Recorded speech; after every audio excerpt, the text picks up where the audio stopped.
It's now with great pleasure I will now give the floor to the Dean of the College of Social and Applied Human Sciences at the University of Guelph, John Smithers, who will pronounce a few words on behalf of the Office of President Vaccarino, and he will also present Trudeau Fellow Evan Fraser. Welcome. Thank you very much for the invitation to be part of this wonderful event today and for the commitment that the Trudeau Foundation has made and is making to real innovation in scholarship in both the teaching and the research forums. Evan joined the University of Guelph in 2010 as a geography professor and Canada Research Chair in Global Human Security. He raised awareness and social and environmental consequences of food price volatility and sought ways to reduce waste in global food systems. In addition to a growing impact in the scholarly community, he has also been very active in the public sphere, partly through his book, Empires of Food, Feast, Famine, and the Rise and Fall of Civilizations. In his research and teaching, which includes a great deal of grad student mentoring, Dr. Fraser has plunged headlong not only projects, but also innumerable conversations and presentations. I can't even keep track of the number of public events that the poor guy has had so far. I don't think he spends a lot of time at home. But never-ending efforts to find solutions and to communicate dialogue around these specific issues. Most recently, Evan has shifted his activities to a new initiative called Feeding 9 Billion, which is a project intended to spark discussion through social media about feeding the Earth's ballooning human population. And part of this work includes things like animation, storytelling, town hall meetings, all the sorts of non-traditional communication mechanisms that help support that traditional academic side. It speaks highly of Evan's reputation and to the contribution he's making in Canada and beyond for him to be honored as he is being today. And I'm very proud to present him to you. We're certainly very proud to have him as a colleague. Thank you very much. So, thank you to the Trudeau Fellowship Foundation, to John, to all of you for this extraordinary, and I do mean extraordinary, opportunity to introduce you to my ideas for the Trudeau Project and my work. I'd like to take you on a bit of a road trip. And it's a road trip I took a few years ago with a group of University of Guelph students. We left Guelph, we drove down to Chicago, and then we crossed over to Denver, Colorado. And along the way, we took in some of the largest farms and agricultural operations that simply the world has ever seen. And I'd like to share just two brief impressions of this trip with you. The first, summarized by this picture here, is how extraordinarily, mind-numbingly dull the central part of our continent is. Day after day of nothing but industrial corn stretching to the horizon. And then every once in a while you feel your heart quickening and your breath racing because something's different on the horizon and you see a soybean field. And it's so wonderful because it's not corn. And then you're back to the corn. The second impression that this trip left me with is that no matter who I talked to, whether I was speaking with one of the farmers that were responsible for these fields, or whether I was at the Chicago Board of Trade talking to one of these people in the brightly colored jumpers, the commodity brokers that determine the price of our food, or whether I was at the Pioneer Seed Company talking to one of the scientists responsible for corn genetics, I heard the same story about food security. And it's a story that's fairly familiar to many of us. The population is rising. The world faces a food crisis. If the farmers of the world don't produce 70% more food by 2050, then the world will become hungrier, more violent, and more disease-prone. There's a lot of data to suggest there's a lot of truth to this story, and that things indeed are getting bad, and we are indeed already facing a bit of a crisis. For instance, we have price data from the form of the United Nations Food Price Index that gives us a snapshot of how much food costs at any point in time. Data goes back to the 1990s. And when you see the data unfold, it's these flat, stable prices up until 2008, and then these two really dramatic price spikes. The story goes, if the farmers of this world don't produce a lot more food fast, this is the sign of things to come. We are on a roller coaster that will threaten food security and political instability. And let's make no mistake, there's some very serious issues at work here. The next two photographs give us a sense of that. They're taken from an Institute for Development Studies bulletin.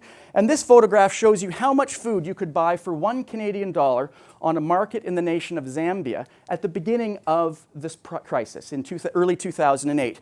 And you see not a terrible amount of food. It's quite diverse. And importantly, a small bag of dried fish, this family's supply of protein. Well, this photograph shows you how much food you could buy on the same market for the same amount of money approximately 1 year later. Much less food and no protein. This is a crisis that is already throwing tens, possibly hundreds of millions of people deeper into poverty and malnourishment. This is a crisis that has political implications as well. Here we have a map put for us by the war journalist Gwyn Dyer, and it shows where between 2008 and 2011 there were food riots, people taking to the streets in violent outrage, upset over the price of food. This photograph, taken from, I believe, Egypt at the beginning of the Arab Spring, shows not one but two French baguettes raised as an international sign of protest. In an eerie parallel of symbolism, this photograph, I believe, taken from Haiti in 2008, again, showing the French baguette, a sign of protest. And in sillier moments, I'm reminded of that old Monty Python sketch with John Cleese and the banana. Come on, be as vicious as you like. Unfortunately, and this is where my Trudeau Fellowship and my ideas for the Trudeau Project kick in, when you start digging into this sort of data and these sort of narratives, things start breaking apart. And this simple narrative of scarcity, production, hunger, and political volatility starts getting a little more complicated. For instance, if this is your problem, high volatile prices caused by shortages, and your solution you're proposing, you're prescribing, is that farmers produce more food, then there ought to be a relationship between price and supply. I mean, I don't have a PhD in economics, but supply and price and demand are supposed to work together somehow. At least that's what I gleaned from grade 10 economics. So the UN gives us some data that allows us to explore this hypothesis. For instance, we can get data on dietary calories available per person per day on the planet. In 1990, there were 2,600 calories available per person per day. And this is what this data looks like. Flat, stable, rising availability. In 2011, the last year for which data is available, there were slightly over 2,850 calories available per person per day. So there's two important lessons here, or at least two important lessons here. First of all, price and supply aren't really related to each other. Price goes up, price goes down, supply stays pretty stable. Secondly, 2,850 calories per person per day. There is more than enough for us all to eat a healthy and sustainable diet. So there's more going on here. And we need to, if we're going to try to tackle this, we're going to try to solve the global food crisis, as John and I audaciously proposed in our SHIRK proposal, we're going to need to do a better job of understanding cause and effect here than that simple narrative allows. To give this sort of a visual impact and to sort of get away from graphs, I'd like to just share two pictures from The Hungry Planet. It's a photo essay produced by Peter Menzel and Faith DeLuzio, two journalists that traveled the world a few years ago taking formal family portraits. And they posed each family with 1 week's worth of groceries. And in this way, they introduce us to the Revis family from North Carolina. They spend about $86 per person per week on food. And we just have to pause for a second and appreciate the color. The American diet is a rainbow. It invites the obvious comparison with the Ntomos family from Mali. $1.76 per person per week is their food budget, and it's a largely unprocessed, almost entirely unpackaged, vegetarian diet, distressingly lacking in red food color. What we need to do, if we are going to solve this crisis, is we are going to need to better unpack the lines of cause and effect, to get away from these simple narratives that the food problem is just associated with production. We need to do that. And we need to raise the public awareness of these things. We need to be engaging with the public in as broad a form as possible. We need to be taking these insights and translating them into pragmatic policy recommendations. And really, it's this that's inspired me to put the Trudeau proposal together that I have. At another time, I'm happy to discuss details with it. But my plan essentially is twofold: applied research on this problem and engagement with policy and public in a variety of ways.